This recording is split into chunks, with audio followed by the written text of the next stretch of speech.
More chaos in the streets of Portland. Take a look at this. Police firing tear gas and smoke bombs overnight after dozens of protesters began causing violence, smashing windows of local businesses, setting multiple fires, including lighting the local federal courthouse ablaze with people still inside. Rioters, they're angry after the trial that is underway for Derek Chauvin, the former officer accused of killing George Floyd.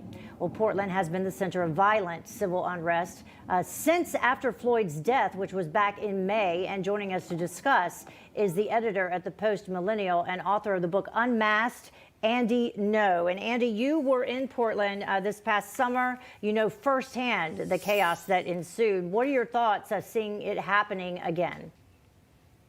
So the violence that happened actually at two different riots yesterday occurred pretty much within hours after officials began to remove the protective barrier fence that had been up around the federal courthouse for more than 8 months.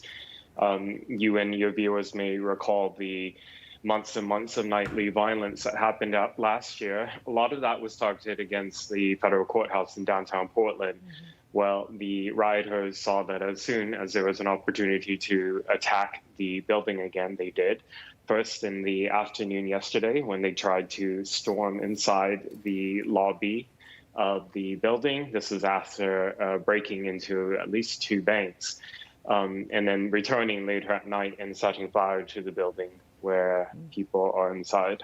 Andy, what is this about? I mean, they can ostensibly say it's about George Floyd or something like that, but from your experience, what is this really about?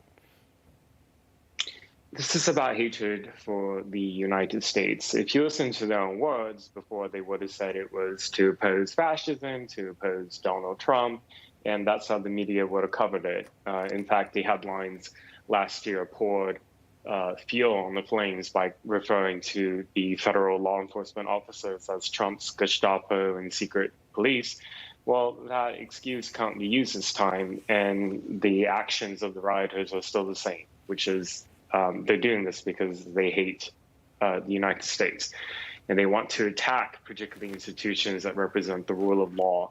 And they view courthouses as one particular target. Another one are police stations. What about all the individuals who were arrested last summer? Are they back out on the streets, or are these some of the same people? It's many of the same people. I actually recognize some of them from the videos that have been put out. So we had about 1,000 riot arrestees at the local level last year, of which 90%, that's 90, had the cases dropped immediately. And then the federal cases, supposedly more strict charges, still about 1/3 of those charges have been dismissed as well. So this is just a revolving door issue. One of the people who was arrested yesterday in the afternoon riot, he was released, charged with a felony and a misdemeanor release, and then returned to the riot at night and allegedly was involved in criminal conduct and was arrested again.